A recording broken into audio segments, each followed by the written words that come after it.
রিজিক কি বন্ধ? তাহলে এই দোয়া নিয়মিত প্রত্যেক নামাজের পরে 7 বার করে পড়ুন। প্রিয় ভাই, আমি যে আমলের কথা বলবো এই আমল একবার করে দেখুন। তো কি আমল করবেন, কিভাবে করবেন? দেখেন, আল্লাহর নামের অনেক ফজিলত রয়েছে।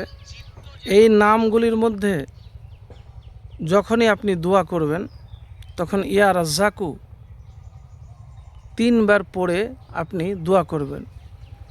মানে অনেকেই বলে যে আমি দোয়া করছি কিন্তু দোয়া কবুল হয় না। তো দোয়া কিভাবে করবেন জানেন? দেখেন, আপনি যদি রিজিকের কষ্টে থাকেন, ঘরে বরকত না থাকে বা জীবনে সমস্যা বেড়ে যায়, তাহলে আপনি এই আমল করুন। হাত উঠাবেন, হাত উঠিয়ে সূরা ফাতিহা পড়বেন। পড়া যখন হয়ে যাবে তখন দুরুদ শরীফ পড়বেন। না জানলে দুরুদে ইব্রাহিম, আল্লাহুম্মা সাল্লি আলা মুহাম্মাদি ওয়া আলা আলি মুহাম্মাদ কামা সাল্লাইতা আলা ইব্রাহিমা ওয়া আলা আলি ইব্রাহিমা ইন্নাকা হামিদুম মাজিদ।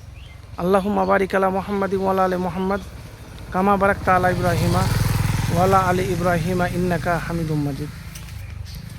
তারপরে ইয়া হাইয়্যু ইয়া কাইয়্যুমু বিরহমাতিকা আস্তাগিসু 3 বার পড়বেন।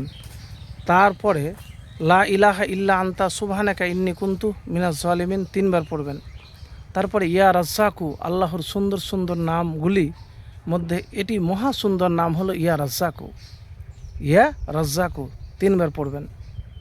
3 বার পরে আপনি যে কষ্টে আছেন, রিজিক যে আপনার জুটছে না বা শান্তি নাই বা টাকা নাই বা টেনশনে আছেন, তো সেই দুয়ার মধ্যে এই কথাগুলি বলবেন। এটা দোয়া কখন করবেন? আপনি আজান ও ইকামতের মধ্যে দোয়া করাটা ভালো। এই জন্য বলি যে ওই সময় দোয়া করলে দোয়া কবুলের সম্ভাবনা বেশি, দোয়া ফেরত দেওয়া হয় না। আর তাহাজ্জুদ নামাজের পরে আর নামাজের সালাম ফিরিয়েও আপনি দোয়া করতে পারেন। তো এই সময়গুলিতে যেটি আপনার এই 3টি কথা বললাম, আজান ও ইকামত বা তাহাজ্জুদ নামাজের পরে বা ফরজ নামাজের পরে, তো এই সময়তে আপনি দোয়া করবেন। আরেকটি আপনাকে দোয়ার কথা বলেছি, এই দোয়াটি রিজিকের জন্য। দেখেন, মানুষ যখন রিজিক বন্ধ, টাকা পয়সা কিচ্ছু নাই, তা আমি 7 বার বলেছি, আপনি বেশিও করতে পারেন, কমও করতে পারেন। কি দোয়া? আল্লাহুম্মা কফিনি বে হালালিকা আন হারামিকা ওয়া আগনিনি বে ফাজলিকা আম্মান সিওয়াক। এই দোয়াটি পাঠ করবেন। আর দোয়া যখন করবেন নিয়মিত আমল করবেন।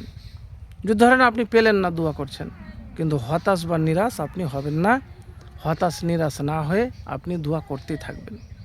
দোয়া যখন কবুল হয়ে যাবে তখন আপনি ফলাফল পাবেন। তো চেষ্টা করতে হবে ভাই। আরেকটি কথা আপনাকে বলি, যদি দোয়া কবুল হয়ে যায় তো রিজিক আসার দরজা খুলে যাবে। বৃষ্টির মতো, মানুষ বলে বৃষ্টির মতো তো রিজিক আসে না, মানে এত রিজিক আসবে যে আপনি কল্পনা করতে পারবেন না। কিন্তু মেহনত তো করতে হবে, দুনিয়াতে পরিশ্রমও করতে হবে। শুধু দোয়া করলে এটা নয়, আপনাকে তো মেহনত পরিশ্রম করতে হবে, এটাকেও মাথায় রাখতে হবে।